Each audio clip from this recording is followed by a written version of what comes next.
You can move your transducer just a tiny amount and change the amount of IMT thickness considerably from, you know, the second to the fourth quintile or something. That's think a it has- sonographer problem. No, I don't care. In terms of the transducers movement. No, I'm talking about measuring it manually. Measuring the IMT manually. So the cursor, you could just move the cursor slightly higher and or choose different sections and come with different readings. Different numbers. Versus taking a few centimeters of the distal common carotid artery and measuring the average over that length. With an automated method. No, Yeah, he's saying the semi- manual. a It doesn't even semi-automated. really matter, right? Because even if an automated method, you still have someone who overreads it and adjusts it for what they think are mistakes in the automated placement of the line.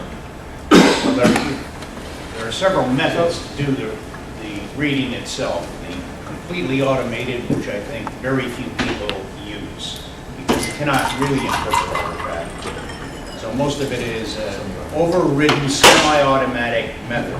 And so the reader does contribute some Well, variability. then there is a contribution of variability. Oh, yeah. The reader, there is a reader. It's small, very, very small. Right, but that's the crux of the problem, right? There may be a small variability, but you don't need you need a 5-pixel change to change quintile or quartile. Right, That's not, that's right. right? So that's the problem with this measurement. The fundamental problem is we're saying that a millimeter is bad, 0.8 millimeters isn't bad, and 1.2 millimeters is really bad. You're talking about the variability? No, I'm just talking about the difference you need to make in a measurement to actually change someone from, you're fine, I'll see you in 5 years, to, oh my God, you need drugs. He's talking about the pixels in the measurements, And so the reader can make a small Right. change when they're Well, back to- overreading and so then make a back- big difference.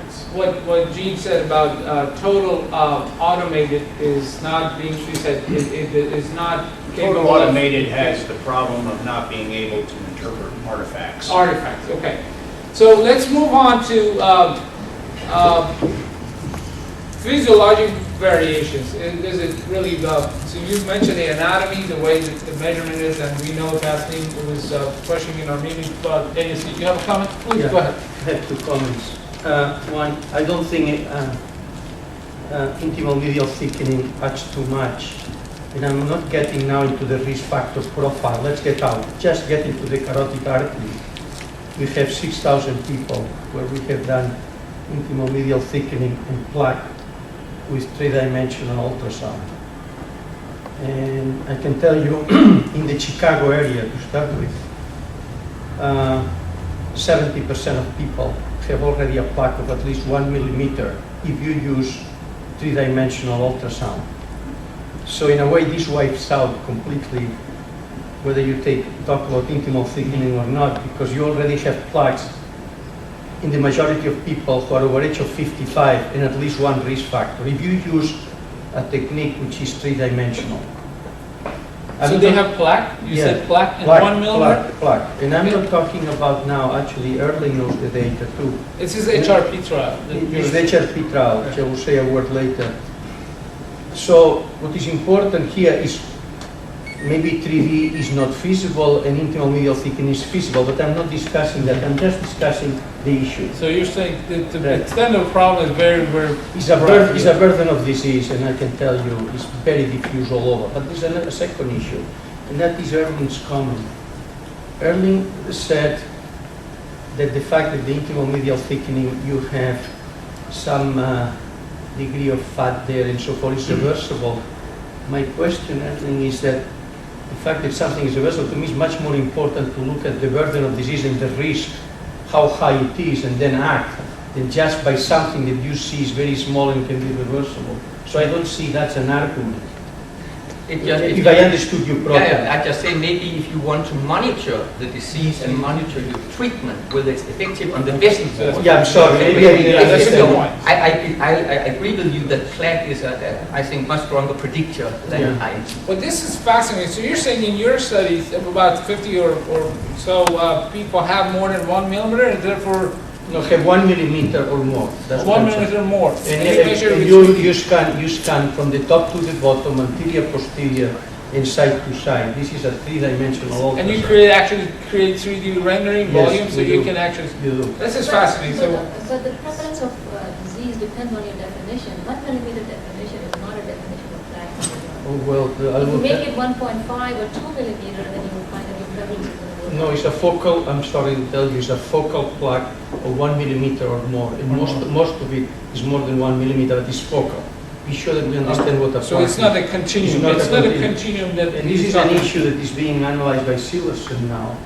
And actually, we have intimal visual thickening in the 6,000 people too.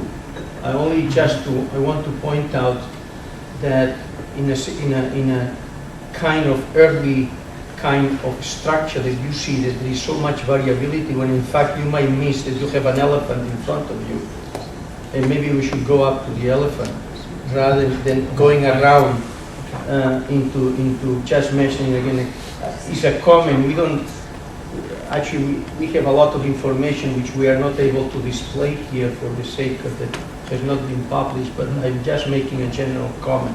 That's a very important comment. If you really find plaque and it's more than 1 millimeter and it's focal, it's not a continuum that you call it IMT. That's not really correct. It's not uncommon to find diffuse intermedial thickening in the common carotid artery, Okay. or in the bifurcation, or in the internal carotid artery. And that can be due to medial hypertrophy, it can be due to diffuse intimal thickening, hyperplasia. Most pathologists would not call that a plaque.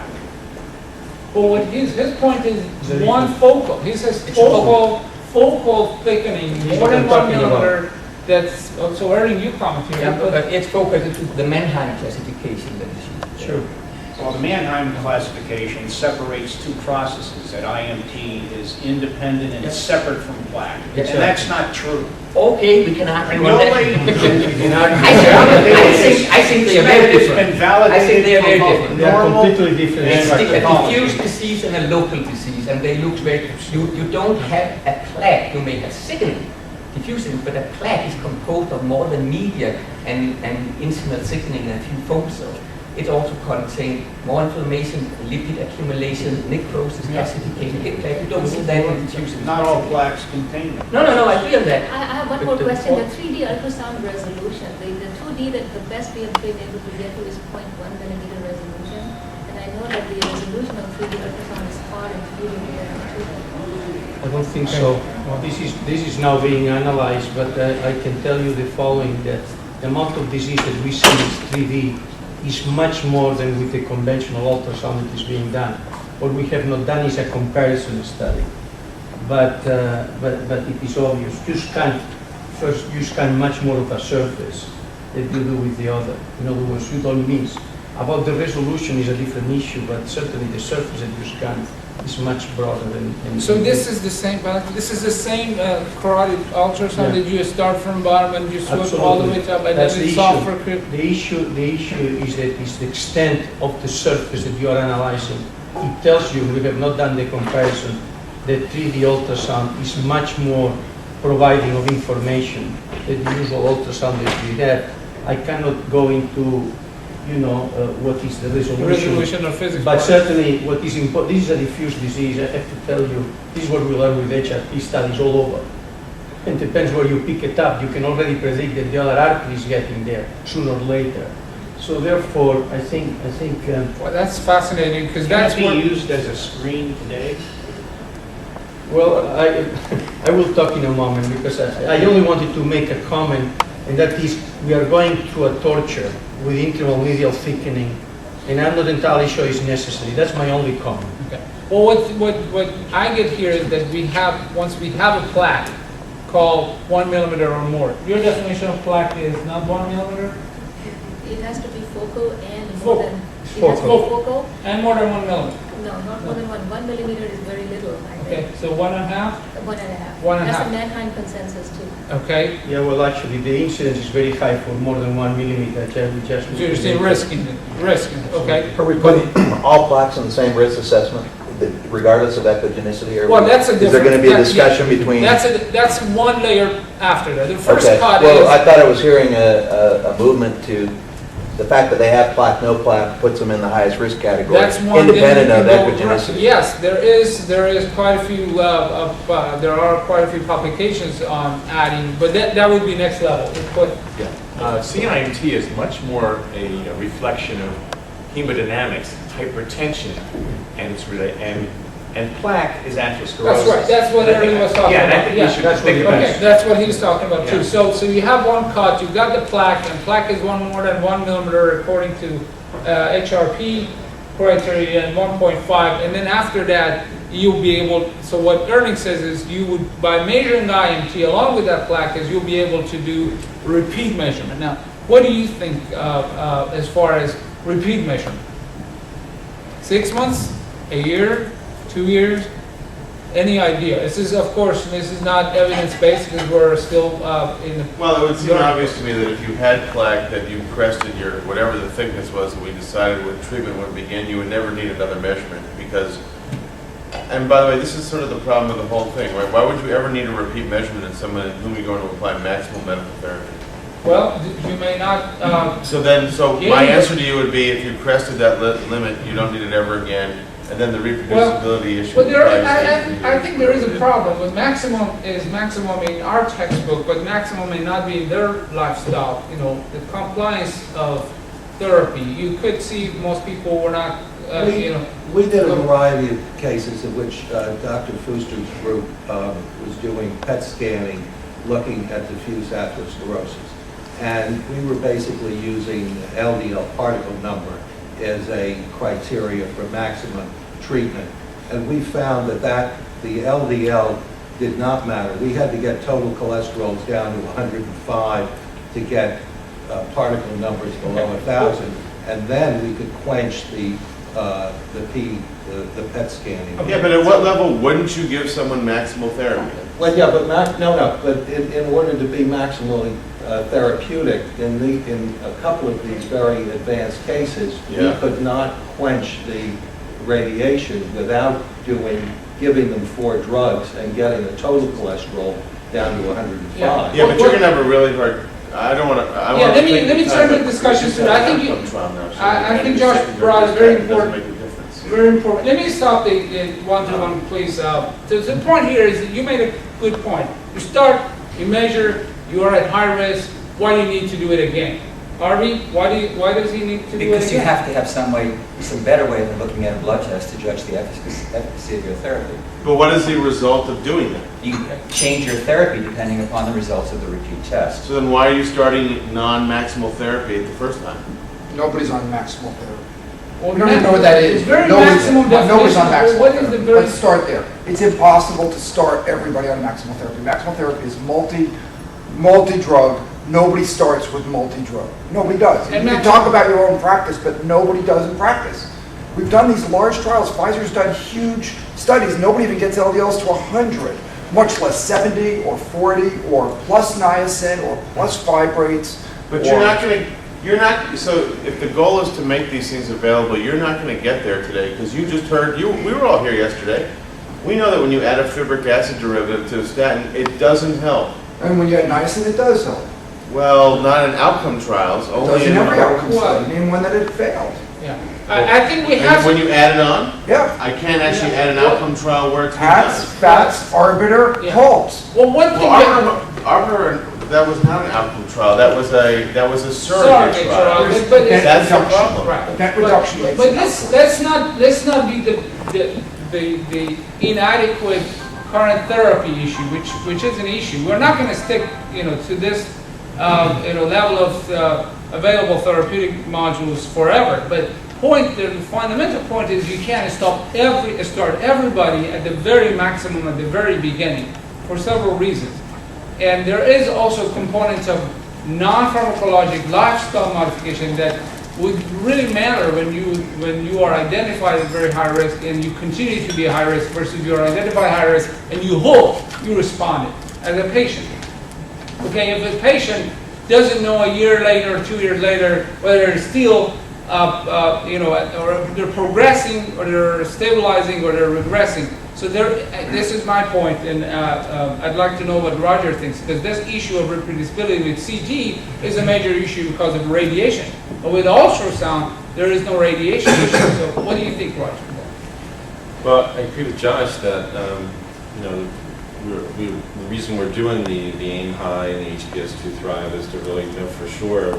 we thought, by improving LDL particle size of the fibrate, we'd get a benefit, but 5 years, we didn't see that in Accord. So I understand, this issue about looking at residual risk, but I think for the most part, the evidence right now is with aggressive statin therapy, and you have to, realize that that's probably what's going to happen if you have a high degree So, of can I, atherosclerosis. so Roger, you have a patient comes in, they're on statin, got their LDL down to whatever you thought was a great target.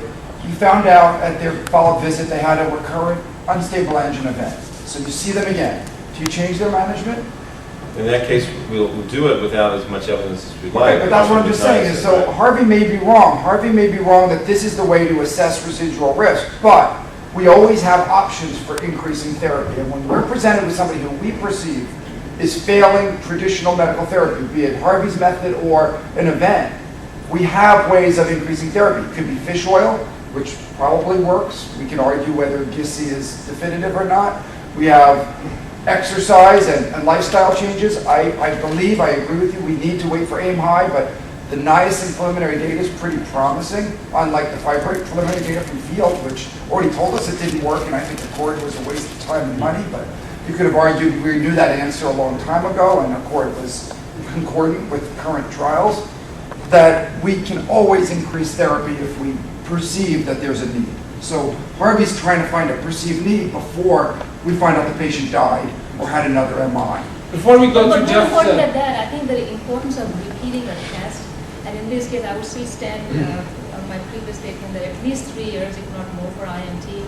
It's for the patient compliance. If the patient sees that their, another plaque has come up, or whatever was there has become worse, I think that actually pushes them towards better compliance. I think that's a utility. We need that, we need data. yeah, well, the compliance. More than anything else. Well, Matt published a few things, papers on compliance for CT, but 3 years, if you're talking about compliance, you see your patients every 6 months. Why 3 years? But Well, because it takes that long for changes, discernible changes. to So occur. changes That can above be the measured. variability. Correct. By the way, you also run the risk, if you tell someone that despite the drugs and interventions you've made, they've gotten worse, they throw their hands up and say, so why does it make a difference what I'm doing? Well, It is, there are as many of those people as there are people who will be re-energized to their therapy. That's the job of the physician to deal with that issue. But That's a there are non-issue studies- But there job. are studies I don't addressing think it's that, enough. that actually the patients become more. Well, I think that's an compliant issue. in the picture. That's an issue. That's an issue of therapy, inadequate therapeutic tools that we have. You're saying, and that doesn't happen to everybody. It's probably 20-30% of the population who are getting aggressive treatment. According to our outcome studies, there are still, having recurrent events. So, what to do with them, how to deal with them, therapeutic intervention. We have, in fact, in the SHAPE book, we have a chapter for those people with other aspects that you can, education-wise, in case they have symptoms, how to treat their symptoms. These are people that we can do something really about their early intervention the moment they have symptoms. They don't go into, late arrival to hospitals. They don't discount their prodromal symptoms. At least you can do something about those because we still have 6 to 8 hours average national time for late arrival to hospitals after symptoms. If they knew that they were in your high risk and they're not responding, you have an opportunity to intervene with at the very latest stage, or we call it active prevention. So, Tasneem, you mentioned 3 to 5 years. That seems a little bit short to me. Is there consensus that it can be done in that short time period with CIMT and get meaningful results?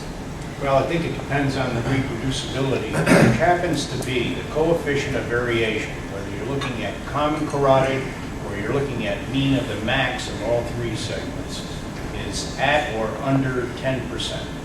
For the common carotid artery, it's in the order of 3 absolute differences of 0.3 millimeters, absolute differences. So the variability is much stronger than that of CAC and stronger than that of other imaging techniques. What does this translate into initial results? Josh or Jeff? What's the question? The question is what's the minimum period of time you have to wait to get a meaningful change in an individual, not a group of patients? Tasneem says 3 to 5 years. In carotid IR2? Yeah. Well, since I have major issues with reproducibility over time, I can't give you an answer because I don't think it's at the point where it is that reproducible that you can assess change over time. But this is about common carotid. Yeah, I'm talking about even firewall common garage.